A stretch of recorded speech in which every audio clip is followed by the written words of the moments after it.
Hello friends, നമ്മൾ ബാക്കി class എടുക്കാൻ പോവാണ്. So independent director to declare that he meets criteria of independence. അതായത് ഇപ്പം നമ്മളാണ് ഇൻഡിപെൻഡൻറ്റ് ഡയറക്ടർ എന്നുണ്ടെങ്കിൽ നമ്മൾ 3 സിറ്റുവേഷനിലാണ് ഇൻഡിപെൻഡൻറ്റ് ഡയറക്ടറിൻ്റെ ക്രൈറ്റീരിയ ഓഫ് ഇൻഡിപെൻഡൻസ് മീറ്റ് ചെയ്യുന്നതായിട്ട് ഡിക്ലെയർ ചെയ്യേണ്ടത്.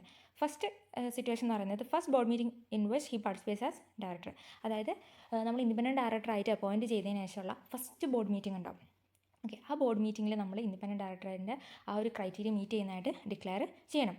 ദെൻ നമ്മൾ അപ്പോയിൻറ്റ് ചെയ്തതിന് ശേഷം വരുന്ന ഓരോ ഫിനാൻഷ്യൽ ഇയറിൻ്റെയും തുടക്കത്തിലുണ്ടാകുന്ന ഫസ്റ്റ് ബോർഡ് മീറ്റിങ്ങിലും നമ്മൾ എന്ത് ചെയ്യണം, ക്രൈറ്റീരിയ ഓഫ് ഇൻഡിപെൻഡൻസ് മീറ്റ് ചെയ്യുന്നതായിട്ട് ഡിക്ലെയർ ചെയ്യണം. ദെൻ പിന്നെ മൂന്നാമതൊരു സിറ്റുവേഷൻ എന്ന് പറയുന്നത് കമ്പനിയിൽ എന്തെങ്കിലും ഒരു സർക്കംസ്റ്റൻസോ ഒരു ചേഞ്ചോ വന്നു കഴിഞ്ഞാൽ, അതായത് നമ്മുടെ ഇൻഡിപെൻഡൻറ്റ് ഡയറക്ടറിൻ്റെ നമ്മുടെ ക്രൈറ്റീരിയ ഓഫ് ഇൻഡിപെൻഡൻസിനെ എഫക്റ്റ് ചെയ്യുന്ന എന്തെങ്കിലും ഒരു സർക്കംസ്റ്റൻസ് കമ്പനിയിൽ ഉണ്ടായിക്കഴിഞ്ഞാൽ നമ്മൾ ഉറപ്പ് വരുത്തണം സ്റ്റിൽ നമ്മൾ ആ ഒരു ക്രൈറ്റീരിയ ഓഫ് ഇൻഡിപെൻഡൻസ് ഇപ്പോഴും മീറ്റ് ചെയ്യുന്നുണ്ട് എന്നുള്ള ഡിക്ലെയർ ചെയ്യണം. Okay, then independent director shall not be entitled to stock option. Independent director ആണ് നമ്മളെന്നുണ്ടെങ്കിൽ നമുക്ക് സ്റ്റോക്ക് ഓപ്ഷൻ ഓപ്റ്റ് ചെയ്യാൻ പറ്റില്ല. ദെൻ ഇൻഡിപെൻഡൻറ്റ് ഡയറക്ടറിന് റെമ്യൂണറേഷൻ റിസീവ് ചെയ്യാൻ പറ്റുന്ന രീതികൾ ഇവയെ ഏതൊക്കെയാണെന്നുള്ളതാണ് താഴെ പറയുന്നത്. ഫീസ് അണ്ടർ സെക്ഷൻ 197 സബ്സെക്ഷൻ 5 പ്രകാരമുള്ള ഫീസ് നമുക്ക് വാങ്ങിക്കാൻ പറ്റും. Then reimbursement of expenses for participation in meetings. Okay, as A independent director നമുക്ക് എന്ത് ചെയ്യേണ്ടി വരും, ഇവരുടെ കമ്പനിയുടെ മീറ്റിംഗ്സിൽ നമുക്ക് പാർട്ടിസിപ്പേറ്റ് ചെയ്യണം. പാർട്ടിസിപ്പേറ്റ് ചെയ്യുന്ന സമയത്ത് നമുക്ക് ഉണ്ടാകുന്ന എക്സ്പെൻസ് ട്രാൻസ്പോർട്ടേഷൻ ട്രാവലിംഗ് എക്സ്പെൻസും കാര്യങ്ങളൊക്കെ ഉണ്ടാവും. അപ്പോൾ അത് റീഇംബേഴ്സ്മെൻറ്റ് ചെയ്ത് തരാൻ പറ്റും കമ്പനിക്ക്. അത് നമുക്കൊരു റെമ്യൂണറേഷനായിട്ട് കണക്കാക്കാൻ പറ്റും. And profit related commission as may be approved by the members. Profit related ആയിട്ടുള്ള കമ്മീഷൻസ് നമുക്ക് തരാൻ പറ്റും. പക്ഷേ അത് അപ്രൂവ് ചെയ്ത പ്രകാരമായിരിക്കും, മെമ്പേഴ്സ് അപ്രൂവ് ചെയ്തത് പ്രകാരമായിരിക്കും. ദെൻ പ്രോഫിറ്റ്സ് ഇല്ലാത്ത കേസിലോ അല്ലെങ്കിൽ ഇനാഡിക്വേറ്റ് പ്രോഫിറ്റ്സ് ആണെന്നുണ്ടെങ്കിൽ independent director may receive remuneration excluding fees under section 197 subsection 5 in accordance with the provisions of schedule 5 പ്രകാരമുള്ള റെമ്യൂണറേഷൻ മാത്രമേ നമുക്ക് എന്ത് ചെയ്യാൻ പറ്റുള്ളൂ, റിസീവ് ചെയ്യാൻ പറ്റത്തുള്ളൂ പ്രോഫിറ്റ്സ് ഇല്ലാത്ത സമയത്ത്. Then term of independent director വരുന്നത് 5 കോൺസിക്യൂട്ടീവ് ഇയേഴ്സ് ആണ്. ഓക്കെ, 5 വർഷം തുടർച്ചയായ 5 വർഷമാണ് ഒരു ഇൻഡിപെൻഡൻറ്റ് ഡയറക്ടറിൻ്റെ ടേം വരുന്നത്. പക്ഷേ ഒരു ഇൻഡിപെൻഡൻറ്റ് ഡയറക്ടർ, ഇപ്പോൾ നമ്മൾ ഇൻഡിപെൻഡൻറ്റ് ഡയറക്ടറാണ്, നമുക്ക് തോന്നുകയാണ് 5 വർഷമൊന്നും എനിക്ക് ഇൻഡിപെൻഡൻറ്റ് ഡയറക്ടറായിട്ട് വർക്ക് ചെയ്യാൻ താല്പര്യമില്ല, 3 വർഷം താല്പര്യമുണ്ടെങ്കിൽ അതും പോസിബിളാണ്. പക്ഷേ മാക്സിമം എത്രയേ പറ്റത്തുള്ളൂ, 5 കോൺസിക്യൂട്ടീവ് ഇയേഴ്സേ പറ്റത്തുള്ളൂ. റീ അപ്പോയിൻമെൻറ്റ് എങ്ങനെ ചെയ്യാൻ പറ്റും, ഇപ്പോൾ 5 ഇയേഴ്സ് കഴിഞ്ഞ് കഴിഞ്ഞാൽ നമ്മൾ റിട്ടയർഡ് ആവും. ആ സമയത്ത് നമുക്ക് റീ അപ്പോയിൻറ്റ് ചെയ്യണമെന്നുണ്ടെങ്കിൽ eligible on passing special resolution plus disclosure of same in board report.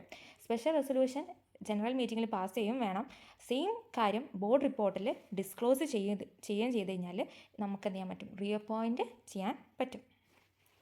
Then no independent director to hold office more than 2 consecutive terms. അപ്പോൾ നമ്മൾ പറഞ്ഞു ആദ്യത്തെ 5 വർഷം നമ്മൾ വർക്ക് ചെയ്തു, ഇൻഡിപെൻഡൻറ്റ് ഡയറക്ടറായിട്ട് വർക്ക് ചെയ്തു, പിന്നെ സ്പെഷ്യൽ റെസൊല്യൂഷൻ പാസ് ചെയ്യുകയും ചെയ്തു, ബോർഡ് റിപ്പോർട്ടിൽ സെയിം കാര്യം ഡിസ്ക്ലോസ് ചെയ്തിട്ട് നമ്മൾ വീണ്ടും കമ്പനി എന്ത് ചെയ്തു, റീ അപ്പോയിൻറ്റ് ചെയ്ത് വീണ്ടും അടുത്ത 5 വർഷം കഴിഞ്ഞാൽ പിന്നെ നമുക്ക് എന്ത് ചെയ്യാൻ പറ്റില്ല, വീണ്ടും റീ അപ്പോയിൻറ്റ് ചെയ്യാൻ പറ്റില്ല. അതിൻ്റെ ഇടയിൽ കൂളിംഗ് പീരീഡ് വരും. അപ്പോൾ ഇൻഡിപെൻഡൻറ്റ് ഡയറക്ടറിന് 2 കോൺസിക്യൂട്ടീവ് ടേംസേ എടുക്കാൻ പറ്റുള്ളൂ. കൂളിംഗ് പീരീഡ് എന്ന് പറയുന്നത് 3 വർഷമാണ്. അപ്പോൾ നമ്മൾ ആദ്യത്തെ 5 വർഷം കഴിഞ്ഞ് പിന്നെ റീ അപ്പോയിൻറ്റ് ചെയ്ത് വീണ്ടും 5 വർഷം കഴിഞ്ഞ് പിന്നെ നമ്മളൊരു 3 വർഷത്തെ കൂളിംഗ് പീരീഡ് കഴിഞ്ഞിട്ട് വീണ്ടും നമുക്ക് എന്ത് ചെയ്യാൻ പറ്റുള്ളൂ, ഇൻഡിപെൻഡൻറ്റ് ഡയറക്ടറായിട്ട് ആ കമ്പനിയിൽ വർക്ക് ചെയ്യാൻ പറ്റത്തുള്ളൂ. അപ്പോൾ 3 വർഷം കൂളിംഗ് പീരീഡ് കൊണ്ട് എന്താ ഉദ്ദേശിക്കുന്നത്, ആ കമ്പനിയുമായിട്ട് ഡയറക്റ്റായിട്ടോ ഇൻഡയറക്റ്റായിട്ടോ ഒരു കപ്പാസിറ്റിയിലും അസോസിയേറ്റ് ചെയ്യാൻ പാടില്ല.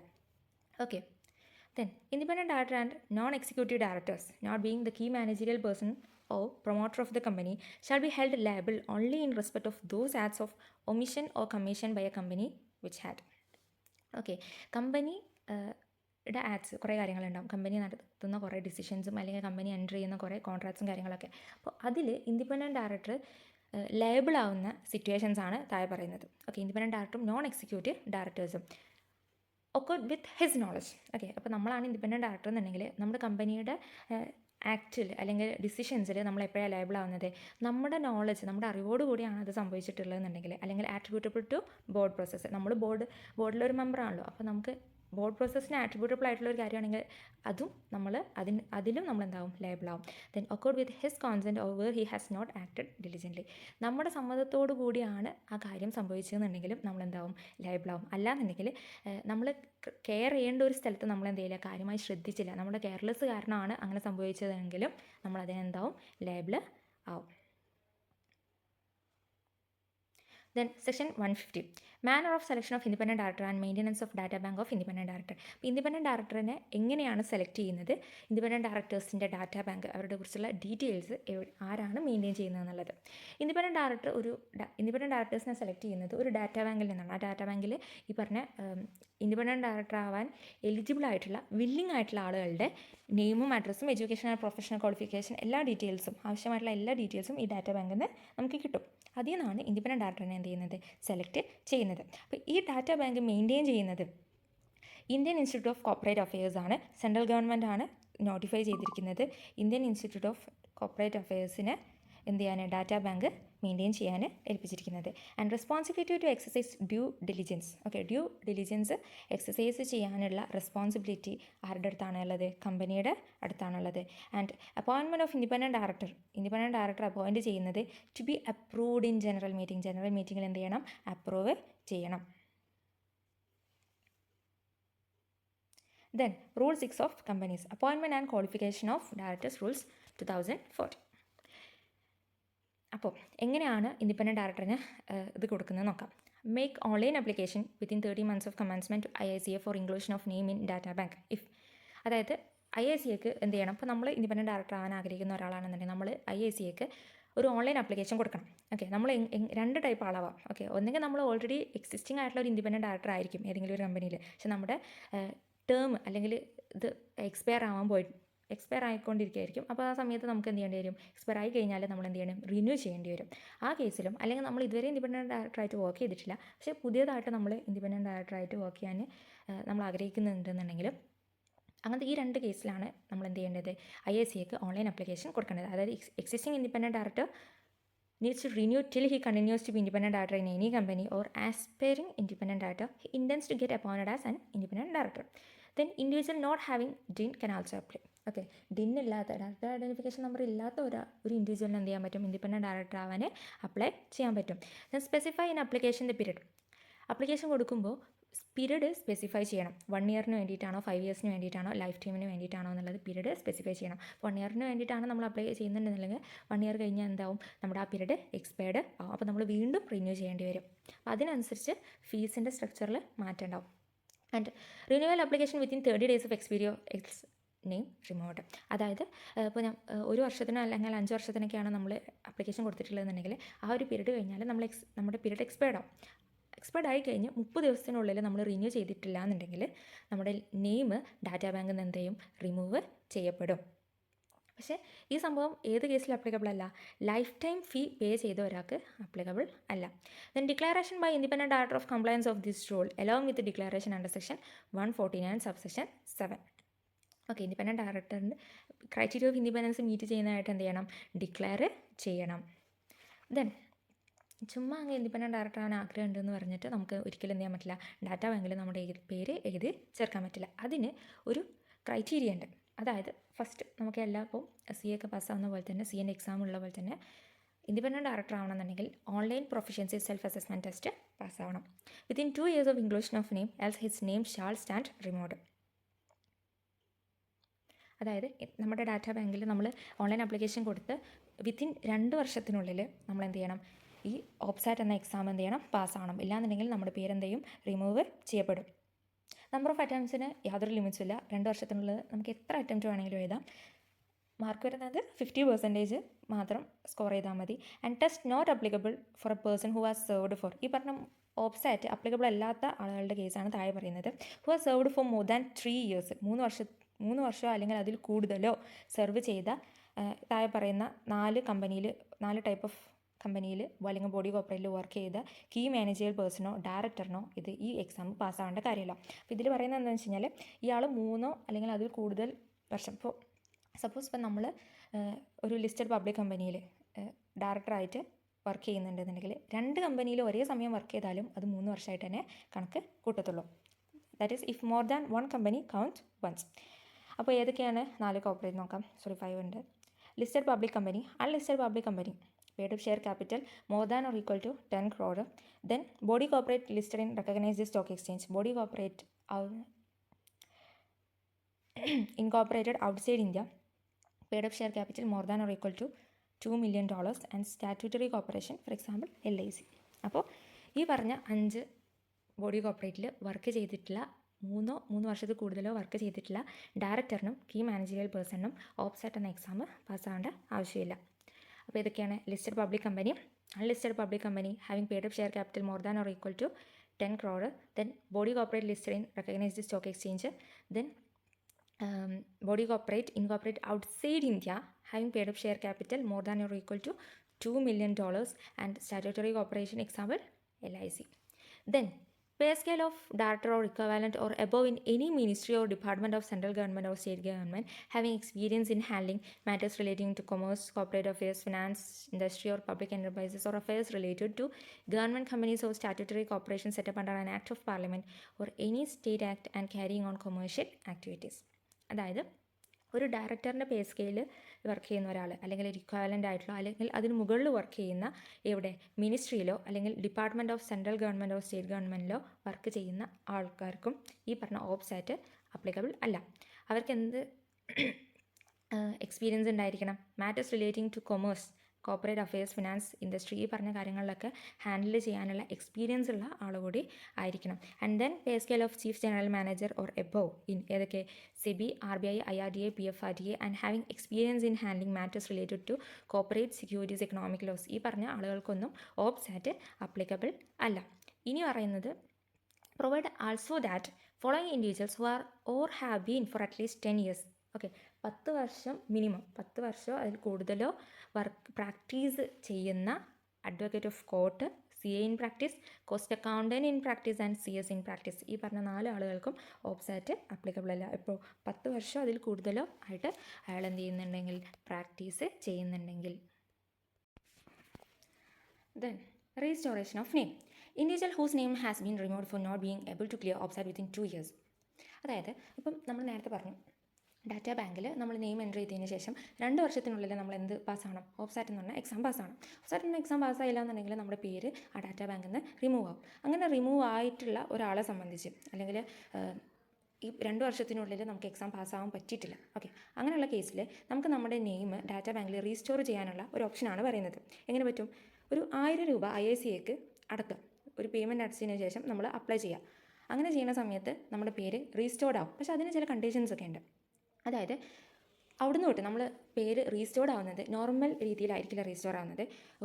നമ്മൾ എന്നാണോ റീസ്റ്റോർ ചെയ്യുന്നത് അവിടുന്ന് തൊട്ട് 1 വർഷത്തേക്ക് റീസ്റ്റോർ ചെയ്യപ്പെടുന്നത് ഒരു സെപ്പറേറ്റ് റീസ്റ്റോർഡ് കാറ്റഗറിയിലായിരിക്കും നമ്മുടെ പേര് റീസ്റ്റോർ ചെയ്യപ്പെടുന്നത്. And he shall be required to pass OPSAT and after, അതായത് ആ 1 വർഷത്തിനുള്ളിൽ നമ്മൾ എന്ത് ചെയ്യണം? ഈ ഓപ്സാറ്റ് എക്സാം പാസ്സാവണം. ശേഷം നമ്മുടെ പേര് എന്ത് ചെയ്യും? ആ ഡാറ്റാ ബാങ്കിൽ ഇൻക്ലൂഡഡ് ആവും. നമ്മൾ തുടക്കത്തിൽ ഓൺലൈൻ ആപ്ലിക്കേഷൻ ചെയ്യുന്ന സമയത്ത് നമ്മൾ എന്ത് ചെയ്യുന്നുണ്ടാവും? ഒരു ഫീസ് അടച്ചിട്ടുണ്ടാവും. ആ ഫീസ് അന്ന് തൊട്ട് എന്താവും? വാലിഡ് ആവും. വീണ്ടും നമ്മളൊരു ഫീസ് അടക്കേണ്ട ആവശ്യം വരില്ല. ഓക്കെ, ഇനീഷ്യൽ രജിസ്ട്രേഷൻ്റെ സമയത്ത് at the time of initial registration shall continue to be valid for the period for which the same was initially paid. Then അപ്പോൾ ഇത് നമ്മൾ പാസ്സായിട്ട് ഉണ്ടാവുന്ന കേസിലാണ് പറയുന്നത്. ഇനി പാസ്സായിട്ടില്ലെങ്കിൽ, അതായത് ഈ 1 വർഷത്തിന് റീസ്റ്റോർ ചെയ്ത് 1 വർഷത്തിനുള്ളിൽ നമ്മൾ ഓപ്സായിട്ട് പാസ്സായിട്ടില്ല എന്നുണ്ടെങ്കിൽ നമ്മുടെ പേരെന്താവും? ഡാറ്റാ ബാങ്കിൽ നിന്ന് കംപ്ലീറ്റ്ലി റിമൂവ് ആവും. ഓക്കെ, പെർമനൻ്റ് ആയിട്ട് റിമൂവ് ആവും. പിന്നെ നമുക്ക് ഡാറ്റാ ബാങ്കിൽ നമ്മുടെ പേര് ആഡ് ചെയ്യണമെന്നുണ്ടെങ്കിൽ വീണ്ടും ഒരു ഫ്രഷ് ആപ്ലിക്കേഷൻ കൊടുക്കേണ്ടി വരും. Then section 151 appointment of director elected by small share holders. Okay, board of ഡയറക്ടേഴ്സിൽ നമുക്കറിയാം കമ്പനിയിലെ വോട്ടിങ്ങിൻ്റെ രീതി എങ്ങനെയാണ് വരുന്നത്? 1 ഷെയർ 1 വോട്ട് എന്നുള്ള നിരക്കാണ് വരുന്നത്. അപ്പോൾ സ്മാൾ ഷെയർ ഹോൾഡേഴ്സിനെ സംബന്ധിച്ച് അവരുടെ ഇൻട്രസ്റ്റ് കീപ്പ് ചെയ്യാൻ ബോർഡ് ഓഫ് ഡയറക്ടേഴ്സിൽ ഒരു ഡയറക്ടറെങ്കിലും അവരെ എലക്ട് ചെയ്തത് ഉണ്ടാവുകയാണെന്നുണ്ടെങ്കിൽ അവരുടെ ഇൻട്രസ്റ്റ് കീപ്പ് ചെയ്യാൻ പ്രൊട്ടക്റ്റ് ചെയ്യാൻ പറ്റും അവരുടെ ഇൻട്രസ്റ്റ്. അപ്പോൾ അതിന് വേണ്ടിയിട്ടുള്ള സെക്ഷനാണ് പറയുന്നത്. അപ്പോൾ അപ്ലിക്കബിലിറ്റി വരുന്നത് എങ്ങനെയാണ്? ലിസ്റ്റഡ് കമ്പനിക്ക്, ഓക്കെ ഒരു ലിസ്റ്റഡ് കമ്പനിക്ക് may have 1 director elected by small share holders. ഈ സ്മാൾ ഷെയർ ഹോൾഡേഴ്സിൻ്റെ ഇതെന്താ എങ്ങനെയാണ് പറയുന്നത്? ക്രൈറ്റീരിയ പറയുന്നത് nominal value of shares less than or equal to 20,000 ആയിരിക്കണം. ദെൻ അപ്പോൾ ഏത് കമ്പനിക്കാണ് അപ്ലിക്കബിൾ ആയിട്ടുള്ളത്? ലിസ്റ്റഡ് കമ്പനിക്കാണ് അപ്ലിക്കബിൾ ആയിട്ടുള്ളത്. എത്ര ഡയറക്ടേഴ്സിനെ അപ്പോയിൻറ്റ് ചെയ്യാം? അങ്ങനെ ഒരു ഡയറക്ടറിനെ അപ്പോയിൻറ്റ് ചെയ്യാൻ പറ്റും. ആര്? Small share holders. Small share ഹോൾഡേഴ്സിൻ്റെ ക്രൈറ്റീരിയ പറയുന്നത് nominal value less than or equal to 20,000 ആയിരിക്കണം. ദെൻ അതിൻ്റെ പ്രോസസ്സ് എങ്ങനെയാണ്? Suo motu or notice of intention ആര് കൊടുക്കണം? സ്മാൾ ഷെയർ ഹോൾഡേഴ്സ് കൊടുക്കണം. ഓക്കെ, എത്ര സ്മാൾ ഷെയർ ഹോൾഡേഴ്സ് കൊടുക്കണം? ആ കമ്പനിയുടെ not lower of 1000. Okay, 1000 small share ഹോൾഡേഴ്സിന് താഴെ ആവരുത്. അല്ലാന്നുണ്ടെങ്കിൽ ടോട്ടൽ സ്മാൾ ഷെയർ ഹോൾഡേഴ്സിൻ്റെ 1/10 ഈ പറഞ്ഞ നോട്ടീസ് ഓഫ് ഇൻറ്റൻഷന് സ്വമോട്ടോ കൊടുക്കണം. ഓക്കെ, ഇതിലേതെങ്കിലും ഒരു ക്രൈറ്റീരിയ, അതായത് 1000 സ്മാൾ ഷെയർ ഹോൾഡേഴ്സോ അതിൽ കൂടുതലോ ഉള്ള കമ്പനിയാണെന്നുണ്ടെങ്കിൽ മിനിമം 1000 സ്മാൾ ഷെയർ ഹോൾഡേഴ്സെങ്കിലും കൊടുത്തിരിക്കണം. ഇനി 1000 താഴെയുള്ള നമ്പർ ഓഫ് സ്മാൾ ഷെയർ ഹോൾഡേഴ്സേ ഉള്ളൂ ആ കമ്പനിയിൽ എന്നുണ്ടെങ്കിൽ 1/10 of that number small share holders കൊടുത്തിരിക്കണം. ദെൻ ടൈം ലിമിറ്റ് എന്ന് പറയുന്നത് notice of intention to be given at least 14 days before meeting. അപ്പോൾ ഡയറക്ടർ അപ്പോയിൻറ്റ് ചെയ്യാനുള്ള നോട്ടീസ് ഓഫ് ഇൻറ്റൻഷന് മീറ്റിങ്ങിൻ്റെ 14 ദിവസം മുമ്പെങ്കിലും കൊടുത്തിരിക്കണം. ആൻഡ് കോണ്ടന്റ് ഓഫ് നോട്ടീസ് എന്ന് പറയുന്നത് name, address and number of shares held and folio number of the proposed small share holder director. നമ്മൾ പ്രൊപ്പോസ് ചെയ്യാൻ പോകുന്ന സ്മാൾ ഷെയർ ഹോൾഡർ ഡയറക്ടറിൻ്റെ നെയിമും അഡ്രസ്സും നമ്പർ ഓഫ് ഷെയർസ് ഹെൽഡും കാര്യങ്ങളും, പിന്നെ പ്രൊപ്പോസ് ചെയ്യുന്ന സ്മാൾ ഷെയർ ഹോൾഡേഴ്സിൻ്റെ നെയിമും അഡ്രസ്സും കാര്യങ്ങളെല്ലാം നോട്ടീസിൽ കോണ്ടന്റ് ആയിരിക്കണം. And statement by proposed small share holder stating DIN ഉണ്ടായിരിക്കണം. ഓക്കെ, ആ ഡയറക്ടറിൻ്റെ ഡിൻ ഉണ്ടായിരിക്കണം. പിന്നെ 164 സെക്ഷൻ പ്രകാരം ഡിസ്ക്വാളിഫൈ ചെയ്തിട്ടില്ല എന്നുള്ള ഡിക്ലറേഷൻ ഉണ്ടായിരിക്കണം. ആൻഡ് ആ ഡയറക്ടറിൻ്റെ കോൺസെൻറ്റ് ഉണ്ടായിരിക്കണം. ഓക്കെ, ആ ഡയറക്ടറായിട്ട് ആക്ട് ചെയ്യാനുള്ള കൺസെൻറ്റ് ഉണ്ടായിരിക്കണം. Then small share holders director independent director ആവാൻ പറ്റുമോ? Small share holder director considered as independent ഡയറക്ടറായിട്ട് കൺസിഡർ ചെയ്യും എപ്പോൾ സെക്ഷൻ 149 സബ്സെക്ഷൻ 6 പ്രകാരം എലിജിബിൾ ആണെങ്കിൽ. മാത്രമല്ല സെക്ഷൻ 149 സബ്സെക്ഷൻ 7 പ്രകാരം ഡിക്ലറേഷൻ കൊടുക്കുകയാണെന്നുണ്ടെങ്കിൽ small share holder director independent ഡയറക്ടറായിട്ട് ആക്ട് ചെയ്യാൻ പറ്റും. And rotation not liable to retire by rotation ചെയ്യാൻ പറ്റില്ല. ആൻഡ് ടെന്യൂർ വരുന്നത് 3 consecutive years ആണ് and not really eligible for reappointment. അപ്പോൾ ഇൻഡിപെൻഡൻറ്റ് ഡയറക്ടറിൻ്റെ ടെന്യൂർ വന്നിരുന്നത് 5 consecutive years ആണ്. അപ്പോൾ സ്മാൾ ഷെയർ ഹോൾഡർ ഡയറക്ടറിൻ്റെ ടെന്യൂർ വരുന്നത് 3 consecutive years ആണ്. റീഅപ്പോയിൻമെൻറ്റിന് എലിജിബിൾ അല്ല. കൂളിംഗ് ഓഫ് പീരീഡ് നേരത്തെ പറഞ്ഞ പോലെ തന്നെ 3 years തന്നെയാണ്. ദെൻ വേക്കേറ്റ് ആവുന്നത് ഈ സ്മാൾ ഷെയർ ഹോൾഡർ ഡയറക്ടർ വേക്കേറ്റ് ആവുന്ന കേസ് എപ്പോഴൊക്കെയാണ്? സെക്ഷൻ 164 പ്രകാരം ഡിസ്ക്വാളിഫൈ ആയിക്കഴിഞ്ഞാൽ, അല്ലെങ്കിൽ സെക്ഷൻ 167 പ്രകാരം വേക്കേറ്റ് ചെയ്ത് കഴിഞ്ഞാൽ, or ceases to meet section 149 subsection 6. അതായത് ഇൻഡിപെൻഡൻറ്റ് ഡയറക്ടർ ആയിട്ട് ആക്ട് ചെയ്ത ആൾ ആ ഒരു സെക്ഷൻ്റെ ക്രൈറ്റീരിയ മീറ്റ് ചെയ്യാൻ പറ്റുന്നില്ല എന്നുണ്ടെങ്കിലും വേക്കേറ്റ് ചെയ്യും. ദെൻ റെസ്ട്രിക്ഷൻ പറയുന്നത് not hold the position of small share holder ഡയറക്ടറിന് more than 2 companies at the same time. 2 കമ്പനിയിൽ കൂടുതൽ കമ്പനീസിൽ ഒരിക്കലും ഈ ആൾക്ക് എന്ത് ചെയ്യാൻ പറ്റില്ല? ഈ പൊസിഷൻ സ്മാൾ ഷെയർ ഹോൾഡർ ഡയറക്ടറിൻ്റെ പൊസിഷൻ ഹോൾഡ് ചെയ്യാൻ പറ്റില്ല. അതിൽ പറയുന്നത് എന്താണ്? അതിന് second company not in a competing or a conflicting business. Okay, രണ്ടാമത്തെ കമ്പനി എന്തായിരിക്കരുത്? കോമ്പറ്റിംഗ് അല്ലെങ്കിൽ കോൺഫ്ലിക്റ്റിംഗ് ആയിട്ടുള്ള ഒരു ബിസിനസ്സിൽ ആയിരിക്കാൻ പാടില്ല. ദെൻ സെക്ഷൻ 152 അപ്പോയിൻമെൻറ്റ് ഓഫ് ഡയറക്ടേഴ്സിനെ അപ്പോയിൻറ്റ് ചെയ്യുന്നത് എങ്ങനെയാണെന്നുള്ളത്. ഫസ്റ്റ് ഡയറക്ടർ അപ്പോയിൻറ്റ് ചെയ്യുന്നത് appointed as per the provisions of articles of അസോസിയേഷൻ്റെ പ്രൊവിഷൻ പ്രകാരമാണ് ഫസ്റ്റ് ഡയറക്ടറിനെ അപ്പോയിൻറ്റ് ചെയ്യുന്നത്. Otherwise subscribers to MOA memorandum of അസോസിയേഷനുള്ള സബ്സ്ക്രൈബേഴ്സാണ് deem ചെയ്യപ്പെടുന്നത്. അതായത് ഫസ്റ്റ് ഡയറക്ടർ അപ്പോയിൻറ്റ് ചെയ്യുന്നത് ആർട്ടിക്കിൾസ് ഓഫ് അസോസിയേഷൻ്റെ പ്രൊവിഷൻസ് പ്രകാരമാണ്. അങ്ങനെ ഒരു പ്രൊവിഷൻ കാര്യങ്ങളോ ഇല്ലാന്നുണ്ടെങ്കിൽ MOA മെമ്മറാൻഡം ഓഫ് അസോസിയേഷൻ്റെ സബ്സ്ക്രൈബേഴ്സ് ആയിട്ടുള്ള ഇൻഡിവിജ്വൽസ് ഡയറക്ടേഴ്സായിട്ട് മാറേണ്ടി വരും. ഓക്കെ, ഡയറക്ടേഴ്സായിട്ട് ഡീം ചെയ്ത് അപ്പോയിൻറ്റ് ചെയ്യപ്പെടും. ഓക്കെ, ഇൻഡിവിജ്വൽസ് മാത്രമേ പറ്റുള്ളൂ. ദെൻ ടെന്യൂർ വരുന്നത് till directors duly appointed as per the provisions of this act. അതായത് ഇനി അടുത്ത ഡയറക്ടേഴ്സ് അപ്പോയിൻറ്റ് ചെയ്യപ്പെടുന്നവരെ. ആൻഡ് 1 person കമ്പനീൻ്റെ കേസിൽ ഇൻഡിവിജ്വൽ മെമ്പർ ആരാണോ ആ 1 person വരുന്നത് അയാൾ തന്നെയാണ് ഡയറക്ടറായിട്ട് ഡീം ചെയ്യപ്പെടുന്നത്. Then every director shall be appointed by the company in general മീറ്റിങ്ങിലാണ് എന്ത് ചെയ്യേണ്ടത്? ഡയറക്ടേഴ്സ് അപ്പോയിൻറ്റ് ചെയ്യപ്പെടേണ്ടത് unless otherwise specified. Then no person to be appointed as director unless allotted DIN. Okay, DIN allot ചെയ്യാത്ത ഒരു ഇൻഡിവിജ്വലിനെ നമുക്ക് ഡയറക്ടറായിട്ട് appoint ചെയ്യാൻ പറ്റില്ല. അപ്പോൾ അവിടെ വരുന്ന എന്താ? Minor cannot obtain DIN. മൈനറിന് ഒരിക്കലും എന്ത് ചെയ്യാൻ പറ്റില്ല? ഡിന്ന് ഒബ്റ്റെയിൻ ചെയ്യാൻ പറ്റില്ല. Then every director to furnish din and declaration that he is not disqualified before appointment. Appoint ചെയ്യപ്പെടുന്ന എല്ലാ ഡയറക്ടേഴ്സും അവരുടെ ഡിന്നും ഡിക്ലെയർ ചെയ്യണം. മാത്രമല്ല ഒരു സെക്ഷൻ പ്രകാരം ഡിസ്ക്വാളിഫൈ ചെയ്യുന്നില്ല, അപ്പോയിൻറ്റ് ചെയ്യുന്നതിന് മുന്നേ ആയിട്ട് ഡിസ്ക്വാളിഫൈ ചെയ്യുന്നില്ല എന്നും ഡിക്ലെയർ ചെയ്യണം. Then furnish consent to act as a director. Okay, എനിക്ക് ഡയറക്ടറായിട്ട് ആക്ട് ചെയ്യാൻ സമ്മതമാണെന്നോ ഇത് ആ ഡയറക്ടർ എന്ത് ചെയ്യണം? ഫർണിഷ് ചെയ്യണം on or before of appointment. Appoint ചെയ്യുന്നതിന് മുമ്പോ അല്ലെങ്കിൽ അപ്പോയിൻറ്റ് ചെയ്യുന്ന സമയത്തോ കൺസെൻറ്റ് ഫർണിഷ് ചെയ്യണം. എങ്ങനെയാണ് ഫർണിഷ് ചെയ്യുന്നത്? DIR 2 എന്ന് പറയുന്ന ഫോമിൽ ഡയറക്ടർ എന്ത് ചെയ്യണം? കമ്പനിക്ക് ഡയറക്ടറിൻ്റെ കൺസെൻറ്റ് ഫർണിഷ് ചെയ്യണം. അതിനുശേഷം കമ്പനി ഈ കൺസെൻറ്റ്, ഓക്കെ, ഈ ഡയറക്ടറിൻ്റെ കൺസെൻറ്റ് ROCയുമായിട്ട് വിത്തിൻ 30 daysനുള്ളിൽ എന്ത് ചെയ്യണം? അപ്പോയിൻറ്റ് ചെയ്ത് വിത്തിൻ 30 daysനുള്ളിൽ ROCക്ക് ഫയൽ ചെയ്യണം. ഏത് ഫോമിൽ? DIR 12 പ്ലസ് എന്നും കൂടെ അടക്കണം, ഫീസും കൂടെ അടക്കണം. അപ്പോൾ ഡയറക്ടറിൻ്റെ കൺസെൻറ്റ് കമ്പനിക്ക് DIR-2 എന്ന് പറയുന്ന ഫോമിൽ ഫർണിഷ് ചെയ്യും. ദെൻ അപ്പോയിൻറ്റ് ചെയ്ത് വിത്തിൻ 30 ഡേയ്സിനുള്ളിൽ കമ്പനി DIR-12 എന്നുള്ള ഫോമിൽ വിത്ത് ഫീസ് ROCക്ക് ഫയൽ ചെയ്യും. ദെൻ ഒരു സ്പെഷ്യൽ കേസ് പറയുന്നത്, in case of a person who is a national of a country that shares land border with India, necessary security clearance from MHA to be attached along with such a concept. അതായത് ഒരു national of country ആണെന്നുണ്ടെങ്കിൽ നമ്മുടെ ഇന്ത്യൻ്റെ land border share ചെയ്യുന്ന ഒരു national of country ഉള്ള ഒരു person ആണെന്നുണ്ടെങ്കിൽ അയാൾക്ക് ഈ കൺസെൻറ്റ് മാത്രം കൊടുത്താൽ പോരാ, ഡയറക്ടർ ആകാനുള്ള കൺസെൻറ്റ് മാത്രം കൊടുത്താൽ പോരാ, മിനിസ്ട്രി ഓഫ് ഹോം അഫെയേഴ്സിൽ നിന്ന് നെസസറി ആയിട്ടുള്ള സെക്യൂരിറ്റി ക്ലിയറൻസ് എന്ത് ചെയ്യണം, ഈ റിസീവ് ചെയ്തതിന് ശേഷം അത് ഈ കൺസെൻറ്റുമായിട്ട് അറ്റാച്ച് ചെയ്യണം. ദെൻ ഇനി പറയുന്ന പ്രൊവിഷന് സെക്ഷൻ 8 കമ്പനിക്ക് അപ്ലിക്കബിൾ അല്ല. For appointment of independent director explanatory statement to include a statement of board of directors that he fulfils condition specified in the act. ഒരു എക്സ്പ്ലനേറ്ററി സ്റ്റേറ്റ്മെൻറ്റും കൂടെ ഇൻക്ലൂഡ് ചെയ്യണം. ആ സ്റ്റേറ്റ്മെൻറ്റിൽ എന്താണ് പറയുന്നത്, ഈ ആക്ട് പ്രകാരമുള്ള എല്ലാ കണ്ടീഷൻസും അയാൾ ഫുൾഫില്ല് ചെയ്യുന്നുണ്ട് എന്നുള്ള ബോർഡ് ഓഫ് ഡയറക്ടേഴ്സിൻ്റെ സ്റ്റേറ്റ്മെൻറ്റ് ഇൻക്ലൂഡ് ചെയ്യണം. Then retirement by rotation. Okay, in case of a public company, unless Articles of Association specifically provides for retire by rotation of all directors at every annual general meeting. ഒരു public കമ്പനീൻ്റെ കേസിൽ retire by rotation ആർക്ക് applicable ഉള്ളൂ, public കമ്പനിക്ക് applicable ഉള്ളൂ. അതേപോലെ small share holders director ആർക്കാണുള്ളത്, listed കമ്പനിക്കാണ് അപ്ലിക്കബിൾ ഉള്ളത്.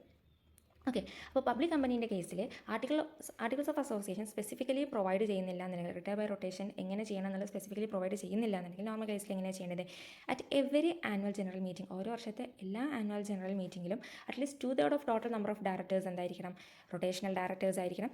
താഴെ കാണിക്കുന്ന ഫ്ലോ ചാർട്ട് നോക്കിയിട്ട് കൃത്യമായിട്ട് മനസ്സിലാക്കാം. അതായത് ഒരു കമ്പനിയിൽ ഫോർ എക്സാമ്പിൾ പറയുകയാണെന്നുണ്ടെങ്കിൽ ഒരു കമ്പനിയിൽ ടോട്ടൽ നമ്പർ ഓഫ് ഡയറക്ടേഴ്സ് 10 ഡയറക്ടേഴ്സാണ് ഉള്ളത്. അതിൻ്റെ മിനിമം, അതായത് ടോട്ടൽ നമ്പർ ഓഫ് ഡയറക്ടേഴ്സിൻ്റെ 2/3 റൊട്ടേഷണൽ ഡയറക്ടേഴ്സ് ആയിരിക്കണം എന്നാണ് റൂള്. അപ്പോൾ 10ൻ്റെ 2/3 എന്ന് പറയുമ്പോൾ 7. അപ്പോൾ ഈ 7ഉം റൊട്ടേഷണൽ ഡയറക്ടേഴ്സ് ആയിരിക്കും. ബാക്കി 1/3 എന്തായിരിക്കും, നോൺ റൊട്ടേഷണൽ ഡയറക്ടേഴ്സ് ആയിരിക്കും. അപ്പോൾ മാക്സിമം 1/3 എന്നേ പറ്റുള്ളൂ. മറ്റേത് അറ്റ്ലീസ്റ്റ് 2/3 എങ്കിലും റൊട്ടേഷണൽ ഡയറക്ടേഴ്സ് ആയിരിക്കണം. അപ്പോൾ 2/3 കൂടിയാൽ കുഴപ്പമില്ല, അതുകൊണ്ട് നമുക്ക് എന്ത് ചെയ്യാൻ പറ്റും, 7 എടുക്കാൻ പറ്റും. പക്ഷേ നോൺ റൊട്ടേഷണൽ ഡയറക്ടേഴ്സ് 1/3 കൂടാൻ പാടില്ല. അപ്പോൾ നമുക്ക് മാക്സിമം എത്ര എടുക്കാൻ പറ്റുള്ളൂ, 3 എടുക്കാൻ പറ്റത്തുള്ളൂ. ഈ കേസിൽ 3 എടുക്കാൻ പറ്റത്തുള്ളൂ. കാരണം ടോട്ടൽ നമ്പർ ഓഫ് ഡയറക്ടേഴ്സ് എത്രയാണ്, 10 ആണ്. ദെൻ അപ്പോൾ നമ്മൾ 10നെ 2ആയി ഭാഗിച്ചു, റൊട്ടേഷണൽ ഡയറക്ടേഴ്സ് ആക്കി ഭാഗിച്ചു, നോൺ റൊട്ടേഷണൽ ഡയറക്ടേഴ്സ് ആയിട്ട് ഭാഗിച്ചു. 2/3 അറ്റ്ലീസ്റ്റ് 2/3 നോൺ റൊട്ടേഷണൽ ഡയറക്ടേഴ്സും റൊട്ടേഷണൽ ഡയറക്ടേഴ്സും, ദെൻ മാക്സിമം 1/3 നോൺ റൊട്ടേഷണൽ ഡയറക്ടേഴ്സും. ദെൻ റൊട്ടേഷണൽ ഡയറക്ടേഴ്സിനെ നമ്മൾ വീണ്ടും ഭാഗിക്കുകയാണ്. അതിൽ എല്ലാ ആനുവൽ ജനറൽ മീറ്റിംഗ് നടക്കുന്ന സമയത്തും ഈ പറഞ്ഞ 2/3ൻ്റെ 1/3 ഡയറക്ടേഴ്സ് എന്ത് ചെയ്യും, റിട്ടയർ ചെയ്യും. ഓരോ ആനുവൽ ജനറൽ മീറ്റിങ്ങിലും ഇപ്പോൾ 2/3 ആണ് റൊട്ടേഷണൽ ഡയറക്ടേഴ്സ് ആയിട്ട് കണക്കാക്കപ്പെടുന്നത്. ആ 2/3 നിന്നുള്ള ഒരു 1/3 എല്ലാ ആനുവൽ ജനറൽ മീറ്റിങ്ങിലും റിട്ടയർ ചെയ്യും. അപ്പോൾ ഇവിടെ 2/3 എന്ന് പറയുന്നത് 7 ഡയറക്ടേഴ്സ് ആണ് റൊട്ടേഷൻ ഡയറക്ടേഴ്സ് ആയിട്ടുള്ളത്. അപ്പോൾ ഒരു ആനുവൽ ജനറൽ മീറ്റിംഗ് വരുമ്പോൾ അതിൻ്റെ 1/3 എന്ന് പറയുമ്പോൾ 2. നമുക്ക് റൗണ്ട് ഓഫ് ചെയ്യാൻ പറ്റും.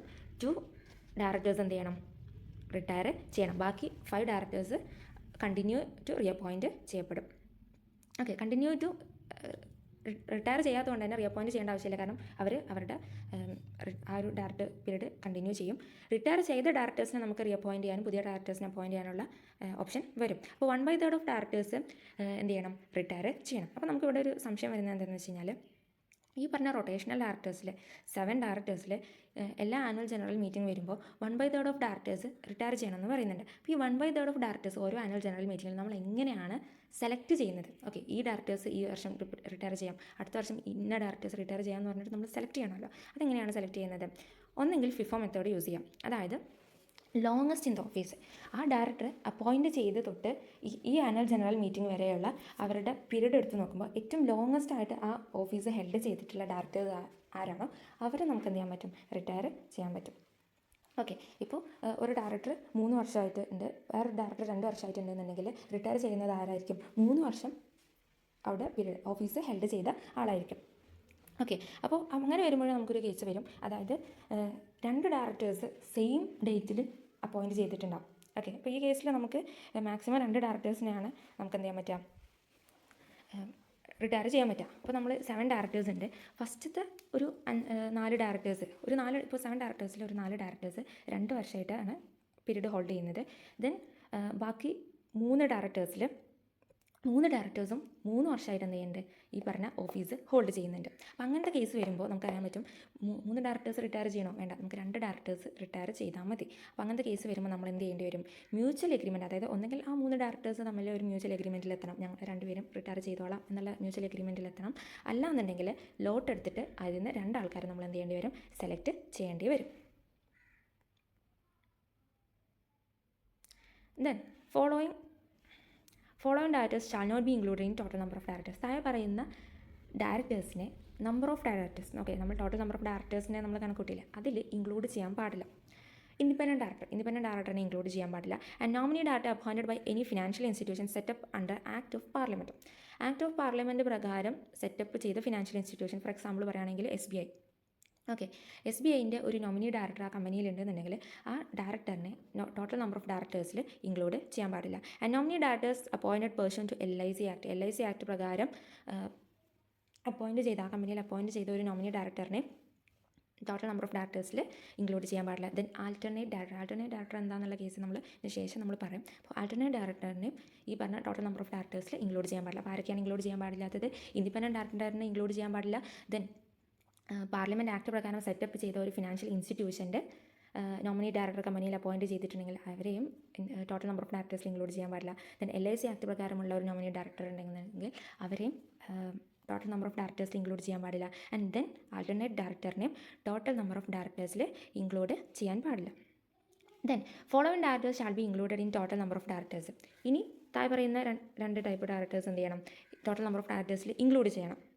അപ്പോൾ നമ്മൾ നേരത്തെ പറഞ്ഞ കേസിൽ nominee director appointed by financial institution setup under act of parliament. അപ്പോൾ അതിൻ്റെ നേരെ ഓപ്പോസിറ്റ്, അതായത് nominee director appointed by an institution not being a financial institution setup under act of parliament. Act of parliament പ്രകാരം setup ചെയ്യാത്ത ഒരു financial institution. Okay, നേരത്തെ പറഞ്ഞത് act of parliament പ്രകാരം സെറ്റപ്പ് ചെയ്ത ഫിനാൻഷ്യൽ ഇൻസ്റ്റിറ്റ്യൂഷൻ ആണെന്നുണ്ടെങ്കിൽ, അപ്പോൾ ഈ financial institution act of parliament പ്രകാരമല്ല സെറ്റപ്പ് ചെയ്തിട്ടുള്ളതെന്നുണ്ടെങ്കിൽ ആ ഇൻസ്റ്റിറ്റ്യൂഷൻ്റെ നോമിനി ഡയറക്ടർ കമ്പനിയിൽ അപ്പോയിൻറ്റ് ചെയ്തിട്ടുണ്ടെങ്കിൽ ആ ഡയറക്ടറിനെ നമുക്ക് എന്ത് ചെയ്യാൻ പറ്റും, ടോട്ടൽ നമ്പർ ഓഫ് ഡയറക്ടേഴ്സിൽ ഇൻക്ലൂഡ് ചെയ്യാൻ പറ്റും. And director appointed by board under section 161 പ്രകാരമുള്ള ബോർഡ് അപ്പോയിൻറ്റ് ചെയ്തിട്ടുള്ള ഡയറക്ടേഴ്സിനെ നമുക്ക് ടോട്ടൽ നമ്പർ ഓഫ് ഡയറക്ടേഴ്സിൽ ഇൻക്ലൂഡ് ചെയ്യാൻ പറ്റും.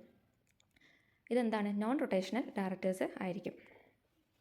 Then only those directors who are appointed in general meeting and retire in general meeting. General മീറ്റിംഗിൽ അപ്പോയിൻറ്റ് ചെയ്ത ഡയറക്ടേഴ്സ് ജനറൽ മീറ്റിംഗിൽ തന്നെയാണ് എന്ത് ചെയ്യുന്നത്, റിട്ടയർ ചെയ്യപ്പെടുന്നത്. And directors appointed by board under section 161 shall be considered non rotational ആയിട്ടാണ് consider ചെയ്യുന്നത്. കാരണം as they are appointed by board of directors ആണ് അപ്പോയിൻറ്റ് ചെയ്തിട്ടുള്ളത് അവരെ. Then irrespective of whether subsequently approved in general meeting, subsequent ആയിട്ട് general meeting approve ചെയ്താലും ഇല്ലെങ്കിലും അവർ എന്താണ്, നോൺ റൊട്ടേഷണൽ ഡയറക്ടേഴ്സ് ആണ്. മാത്രമല്ല അവരെ ടോട്ടൽ നമ്പർ ഓഫ് ഡയറക്ടേഴ്സിൽ ഇൻക്ലൂഡ് ചെയ്യും. ദെൻ മാനേജിംഗ് ഡയറക്ടറും ആൻഡ് കീ മാനേജറിയൽ പേഴ്സണും റിട്ടയറിംഗ് ആവാം, നോൺ റിട്ടയറിംഗ് ആവാം, ഡിപ്പെൻഡിങ് ഓൺ ടേംസ്, രണ്ടും ആവാം. But will be counted in total number of directors. പക്ഷേ ടോട്ടൽ നമ്പർ ഓഫ് ഡയറക്ടേഴ്സിൽ എന്ത് ചെയ്യും, അവരെ കൗണ്ട് ചെയ്യും. ദെൻ നമ്മൾ പറഞ്ഞു ഡയറക്ടർ എന്ത് ചെയ്യും, ഓരോ ആനുവൽ ജനറൽ മീറ്റിങ്ങിലും 2/3 1/3 ഓഫ് ഡയറക്ടേഴ്സ് റിട്ടയർ ചെയ്യും. അങ്ങനെ റിട്ടയർ ചെയ്യുന്ന സമയത്ത് അവിടെ ഒരു വേക്കൻസി വരും. അപ്പോൾ ആ വേക്കൻസി ഫില്ല് ചെയ്യേണ്ടത്, ആ വേക്കൻസി ഫില്ല് ചെയ്യാൻ 3 ഓപ്ഷനാണുള്ളത്. ഒന്നെങ്കിൽ ആ റിട്ടയറിംഗ് ഡയറക്ടറിനെ തന്നെ എന്ത് ചെയ്യുക, റീഅപ്പോയിൻറ്റ് ചെയ്യുക, അല്ലെങ്കിൽ പുതിയൊരു ഡയറക്ടറിനെ അപ്പോയിൻറ്റ് ചെയ്യുക. അല്ലാന്നുണ്ടെങ്കിൽ ആ സമയത്ത് ആ ഒരു ആനുവൽ ജനറൽ മീറ്റിംഗിൽ എക്സ്പ്രസ്ലി എന്ത് ചെയ്യുക, റിസോൾവ് ചെയ്യുക, ആ ഒരു വേക്കൻസി ഫില്ല് ചെയ്യുന്നില്ല എന്നുള്ള ആനുവൽ ജനറൽ മീറ്റിംഗിൽ എന്തെങ്കിലും ഒരു കേസ് കൊണ്ട് നമ്മൾ ഫില്ല് ചെയ്യുന്നില്ല എന്ന് പറഞ്ഞ് എന്ത് ചെയ്യുക, ആ മീറ്റിംഗ് അഡ്ജേൺ ചെയ്യാം. ഓക്കെ, അതായത് ഒന്നെങ്കിൽ ആ റിട്ടയറിംഗ് ഡയറക്ടറിനെ തന്നെ റീഅപ്പോയിൻറ്റ് ചെയ്യുക, അല്ലെങ്കിൽ പുതിയ ഡയറക്ടറിനെ അപ്പോയിൻറ്റ് ചെയ്യുക. അല്ലാന്നുണ്ടെങ്കിൽ ആ ആനുവൽ ജനറൽ മീറ്റിംഗിൽ ചിലപ്പോൾ എന്ത് ചെയ്യില്ല, വേക്കൻസി ഫില്ലാക്കാൻ പറ്റിയില്ല എന്നുണ്ടെങ്കിൽ പുതിയൊരു meeting annual general meeting adjourn ചെയ്യാം. If vacancy is not filled in the annual general meeting and the meeting has not resolved to not fill, okay, ആ വേക്കൻസി ഫില്ല് ചെയ്യേണ്ട എന്ന് വേണമെങ്കിൽ റിസോൾവ് ചെയ്യാം. ഓക്കെ, അങ്ങനെ ഒരു റെസൊല്യൂഷൻ പാസ്സാക്കാം. അല്ലാന്നുണ്ടെങ്കിൽ ഇത് രണ്ടും ചെയ്തിട്ടില്ല എന്നുണ്ടെങ്കിൽ, അപ്പോയിൻറ്റും ചെയ്തില്ല, ഫില്ല് ചെയ്യേണ്ട എന്നുള്ള തീരുമാനം എടുത്തിട്ടില്ല എന്നുണ്ടെങ്കിൽ, ആ ഒരു ആനുവൽ ജനറൽ മീറ്റിംഗ് 2 തീരുമാനം എടുത്തിട്ടില്ല എന്നുണ്ടെങ്കിൽ മീറ്റിംഗ് എന്ത് ചെയ്യണം, നമ്മൾ അഡ്ജേൺ ചെയ്യണം. ഓക്കെ, മീറ്റിംഗ് അഡ്ജേൺ ചെയ്യുന്നത് എങ്ങനെയായിരിക്കും, next week same time same പ്ലേസിൽ. ഇഫ് നാഷണൽ ഹോളിഡേ ആണെന്നുണ്ടെങ്കിൽ, ഓക്കെ, സെയിം ഡേറ്റ് വരുമ്പോൾ നാഷണൽ ഹോളിഡേ വരുന്നുണ്ടെന്നുണ്ടെങ്കിൽ next succeeding day which is not a holiday. And if in adjourned meeting also, adjourned മീറ്റിങ്ങിലും എന്ത് ചെയ്യുന്നില്ല, vacancy fill ചെയ്യുന്നില്ല, വേക്കൻസി ഫില്ല് ചെയ്യേണ്ട എന്നുള്ള തീരുമാനം എടുത്തിട്ടില്ല, അതായത് വേക്കൻസി ഫില്ല് ചെയ്തിട്ടില്ല എന്നാൽ ഫില്ല് ചെയ്യേണ്ട എന്നുള്ള തീരുമാനം അങ്ങനെ എടുത്തിട്ട് റിസോൾവ് ചെയ്യുന്നില്ല എന്നുണ്ടെങ്കിൽ retiring directors deem to reappoint. Retiring directors എന്തായും, ഓട്ടോമാറ്റിക്കലി എന്ത് ചെയ്യും, റീഅപ്പോയിൻറ്റ് ചെയ്യപ്പെടും. ഓക്കെ, അപ്പോൾ ഓട്ടോമാറ്റിക്കായിട്ട് റീഅപ്പോയിൻറ്റ് ചെയ്യപ്പെടുന്നതിൽ ചില എക്സെപ്ഷൻസ് ഉണ്ട്. Resolution put and lost. Okay, നമ്മൾ ഒരു പുതിയ ഡയറക്ടർ അപ്പോയിൻറ്റ് ചെയ്യാൻ നമ്മൾ എന്ത് ചെയ്യും, ഒരു റെസൊല്യൂഷൻ പുട്ട് ചെയ്തു, അല്ലെങ്കിൽ ഡയറക്ടറിനെ അപ്പോയിൻറ്റ് ചെയ്യണ്ട എന്നുള്ള ഒരു റെസൊല്യൂഷൻ നമ്മൾ എന്ത് ചെയ്തു, പാസ്സാക്കി. പക്ഷെ അതെന്തായില്ല, മുഴുവനായിട്ട് റെഡി ആയില്ല, അതായത് ലോസ്റ്റായി. അങ്ങനെയാണെന്നുണ്ടെങ്കിൽ ഓട്ടോമാറ്റിക് റീ അപ്പോയിൻമെൻറ്റ് പറ്റില്ല. കാരണം എന്താണ്, നമ്മൾ അങ്ങനെ ഒരു ഡിസിഷൻ എടുത്തു, ഓക്കെ, അത് ഫെയിലായി പോയി എന്നുള്ളതാണ് പ്രശ്നം. അപ്പോൾ അങ്ങനത്തെ കേസിലും ഓട്ടോമാറ്റിക് റീ അപ്പോയിൻമെൻറ്റ് നടക്കില്ല. Then express his unwillingness in writing. Okay, ഓട്ടോമാറ്റിക്കായിട്ട് ഡീംഡ് ആയിട്ട് റിട്ടയർഡ് ആയിട്ടുള്ള ആ ഡയറക്ടർ പറയാണ്, റൈറ്റിങ്ങിൽ പറഞ്ഞു എന്ത്, എനിക്ക് ഡയറക്ടറായിട്ട് വർക്ക് ചെയ്യാൻ താല്പര്യമില്ല, ഇനിയും വർക്ക് ചെയ്യാൻ താല്പര്യമില്ല എന്നുള്ള അൺവില്ലിങ്നെസ് എക്സ്പ്രസ്ഡ് ഇൻ റൈറ്റിംഗ് ആണെന്നുണ്ടെങ്കിൽ ഓട്ടോമാറ്റിക് റീ അപ്പോയിൻമെൻറ്റ് വർക്കാകത്തില്ല. And disqualified under section 164 section പ്രകാരം ഡിസ്ക്വാളിഫൈ ചെയ്താലും ഓട്ടോമാറ്റിക് റീ അപ്പോയിൻമെൻറ്റ് ചെയ്യാൻ പറ്റില്ല. ആൻഡ് ദെൻ ഓർഡിനറി റെസൊല്യൂഷനോ അല്ലെങ്കിൽ സ്പെഷ്യൽ റെസൊല്യൂഷനോ ഈ ആക്ട് പ്രകാരം ആ ഡയറക്ടറിനെ അപ്പോയിൻറ്റ് ചെയ്യാൻ ഏതെങ്കിലും ഒരു സെക്ഷൻ പ്രകാരം ഓർഡിനറി റെസൊല്യൂഷനോ സ്പെഷ്യൽ റെസൊല്യൂഷനോ റിക്വയർ ചെയ്യുന്നുണ്ടെങ്കിൽ ഓട്ടോമാറ്റിക് അപ്പോയിൻമെൻറ്റ് പറ്റില്ല. ദെൻ സെക്ഷൻ 162 അപ്ലിക്കബിൾ ആണെന്നുണ്ടെങ്കിൽ, ഈ കേസിൽ സെക്ഷൻ 162 അപ്ലിക്കബിൾ ആണെന്നുണ്ടെങ്കിൽ, അതായത് ഓരോ ഡയറക്ടറിനെ അപ്പോയിൻറ്റ് ചെയ്യണമെങ്കിലും ഓരോ റെസൊല്യൂഷൻ പാസ്സാക്കണം എന്നുള്ള സെക്ഷൻ 162 അപ്ലിക്കബിൾ ആണെന്നുണ്ടെങ്കിൽ, ഓക്കെ, ഈ പറഞ്ഞ ഓട്ടോമാറ്റിക് റീ അപ്പോയിൻമെൻറ്റ് അപ്ലിക്കബിൾ ആവത്തില്ല. Then if AGM is not held up to last due date വരെ AGM എന്ത് ചെയ്തില്ല, ഹെൽഡ് ചെയ്തില്ല എന്നുണ്ടെങ്കിൽ director liable to retire shall vacate office on last due date. Okay, AGM നടക്കുന്ന സമയത്താണ് എന്ത് ചെയ്യുന്നത്, ഡയറക്ടേഴ്സ് വേക്കേറ്റ് ചെയ്യുന്നത്. പക്ഷേ ലാസ്റ്റ് ഡ്യൂ ഡേറ്റ്, AGMൻ്റെ ലാസ്റ്റ് ഡ്യൂ ഡേറ്റ് വരെയും AGM നടന്നില്ല എന്നുണ്ടെങ്കിൽ ആ ഡ്യൂ ഡേറ്റിൽ ആ ഡയറക്ടർ ലയബിൾ ടു റിട്ടയർ ആവാൻ ലയബിൾ ആയിട്ടുള്ള ഡയറക്ടർ എന്ത് ചെയ്യണം, ഓഫീസ് വേക്കേറ്റ് ചെയ്യണം. Then what if AGM is extended under section 96? If any default is made in holding the AGM of a company under section 96, the tribunal may, on the application of any member of the company, call or direct the calling of an AGM of the company. Such general meeting shall be deemed to be an AGM of the company. Okay, section 96 പ്രകാരം AGM extend ചെയ്തിട്ടുണ്ടെന്നുണ്ടെങ്കിൽ എങ്ങനെയാണ് director ആണ് ചെയ്യേണ്ടതെന്നുള്ളത്. അതായത് section 96 പ്രകാരം AGM extend ചെയ്ത് കഴിഞ്ഞാൽ ആ extend ചെയ്ത സമയത്തും AGM കണ്ടക്ട് ചെയ്തിട്ടില്ല എന്നുണ്ടെങ്കിൽ ട്രിബ്യൂണൽ എന്ത് ചെയ്യും, ഒരു ആപ്ലിക്കേഷൻ കൊടുക്കും. എന്നിട്ട് ട്രിബ്യൂണൽ കാൾ ചെയ്യും, അല്ലെങ്കിൽ direct the calling of an AGM of the company. And such AGM shall be deemed to be an such general meeting എന്തായിരിക്കും, ആ കമ്പനിയുടെ ആനുവൽ ജനറൽ മീറ്റിംഗ് ആയിട്ട് ഡീം ചെയ്യപ്പെടും.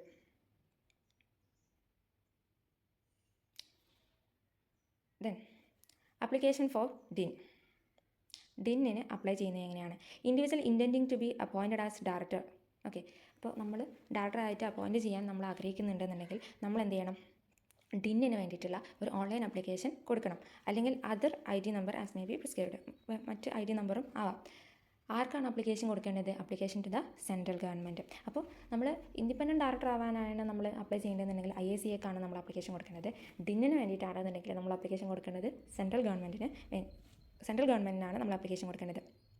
എങ്ങനെയാണ് അപ്ലൈ ചെയ്യേണ്ടത്, ഫീസും കാര്യങ്ങളൊക്കെ ആക്ച്വലി പറയുന്നുണ്ട്. ആൻഡ് ഇലക്ട്രോണിക്കലി ആണ് നമ്മൾ അപ്ലൈ ചെയ്യേണ്ടത്. ഏത് ഫോമിലാണ്, DIR 3 നമ്മൾ ഏതൊക്കെ ഫോം ഓടിച്ചു, DIR 2 നമ്മൾ എന്ത് ചെയ്യും, കമ്പനിക്ക് ഡയറക്ടറിൻ്റെ consent to act as a director furnish ചെയ്യും. ദെൻ ആ കമ്പനി ROCക്ക് വിത്തിൻ 30 ഡേയ്സിനുള്ളിൽ DIR 12 എന്ന് പറഞ്ഞ ഫോമിൽ എന്ത് ചെയ്യും, ROCക്ക് ഫയൽ ചെയ്യും. സോ DIR 3 എന്ന ഫോമിൽ എന്താണ് ചെയ്യുന്നത്, ഡിന്ന് അപ്ലൈ ചെയ്യാനുള്ള ഫോമാണ്. ഓക്കെ, ഡിന്നിന് വേണ്ടിയുള്ള ഓൺലൈൻ അപ്ലിക്കേഷനുള്ള ഫോമാണ് DIR 3.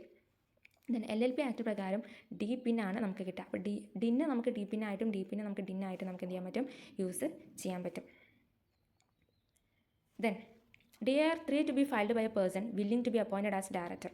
ഓക്കെ, DIR 3 ആണ് നമ്മൾ എന്ത് ചെയ്യേണ്ടത്, ഫയൽ ചെയ്യേണ്ടത്. എന്ത് കിട്ടാൻ വേണ്ടിയിട്ട്, ഡിന്ന് കിട്ടാൻ വേണ്ടിയിട്ട്, അല്ലെങ്കിൽ ഡയറക്ടറായിട്ട് അപ്പോയിൻറ്റ് ചെയ്യാൻ ആഗ്രഹിക്കുന്ന ആൾ എന്ത് ചെയ്യണം, DIR 3 എന്ന് പറയുന്ന ഫോം ഫയൽ ചെയ്യണം.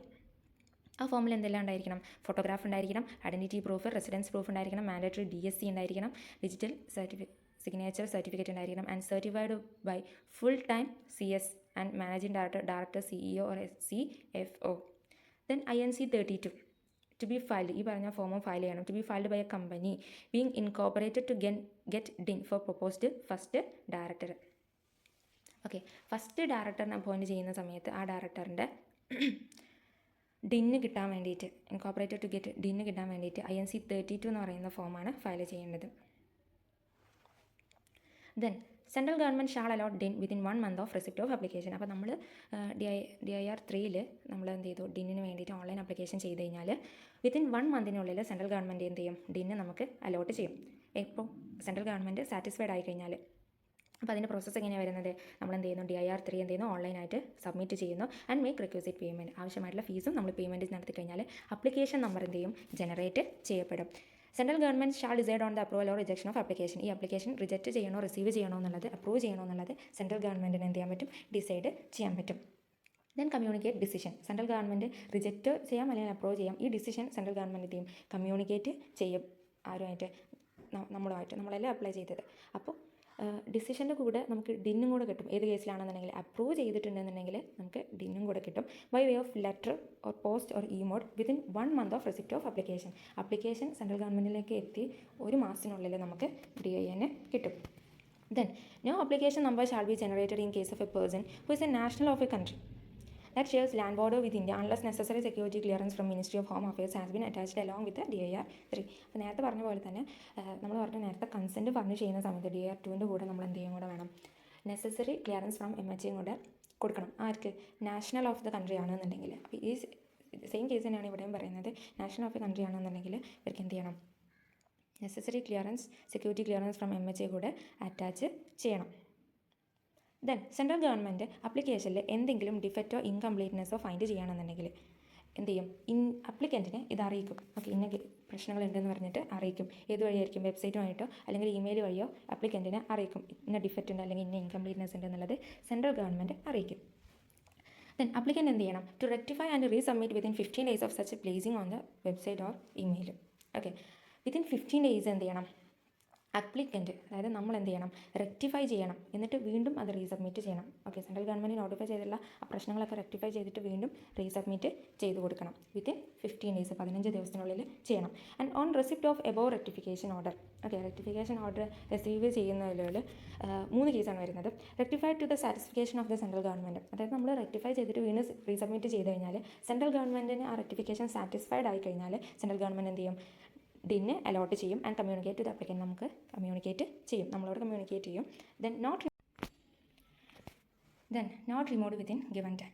അപ്പോൾ 15 ദിവസത്തിനുള്ളിൽ നമ്മൾ റെക്ടിഫൈ ചെയ്ത് റീസബ്മിറ്റ് ചെയ്തിട്ടില്ല എന്നുണ്ടെങ്കിൽ treat and label such application as invalid ഈ റെക്കോർഡ്. ഇൻവാലിഡ് ആയിട്ടുള്ള ഈ റെക്കോർഡ് ആയിട്ട് ആ ആപ്ലിക്കേഷൻ എന്ത് ചെയ്യും, ട്രീറ്റ് ചെയ്യപ്പെടും. And rectified partially or info given is still defective. ഈ 15 ദിവസത്തിനുള്ളിൽ എന്ത് ചെയ്തു, റെക്ടിഫൈ ചെയ്തു, അല്ലെങ്കിൽ പാർഷ്യലായിട്ട് റെക്ടിഫൈ ചെയ്തു, അല്ലെങ്കിൽ ഫുൾ റെക്ടിഫൈ ചെയ്തു, പക്ഷേ അതെന്തായിട്ടില്ല, ഇപ്പോഴും ഡിഫക്റ്റീവ് ആയിട്ടാണ് എന്നുണ്ടെങ്കിൽ സെൻട്രൽ ഗവൺമെൻറ്റിന് അത് സാറ്റിസ്ഫൈ ആയിട്ടില്ല എന്നുണ്ടെങ്കിൽ reject application and ask applicant to file fresh application with correct and complete info. Application എന്ത് ചെയ്യും, റിജക്റ്റ് ചെയ്തിട്ട് വീണ്ടും പുതിയൊരു ആപ്ലിക്കേഷൻ കൊടുക്കാൻ വേണ്ടിയിട്ട് സെൻട്രൽ ഗവൺമെൻറ് പറയും, ഒരു ഫ്രഷ് ആപ്ലിക്കേഷൻ കൊടുക്കാൻ വേണ്ടിയിട്ട് പറയും. Then put under resubmission means that an application is not rejected. Put under resubmission എന്ന് പറഞ്ഞു കഴിഞ്ഞാൽ എന്താണ്, ആപ്ലിക്കേഷൻ റിജക്റ്റ് ചെയ്തിട്ടില്ല എന്നാണ് പറയുന്നത്. Application is just required to file additional documents for the application to be processed. ആ ആപ്ലിക്കേഷൻ പ്രോസസ്സ് ചെയ്യാൻ വേണ്ടിയിട്ട് ചില അഡീഷണൽ ഡോക്യുമെൻറ്റ്സും കൂടെ ആവശ്യമുണ്ട് എന്നാണ് അതുകൊണ്ട് ഉദ്ദേശിക്കുന്നത്. സോ ഇന്നത്തെ ക്ലാസ് ഇത്രയേ ഉള്ളൂ. Thank you.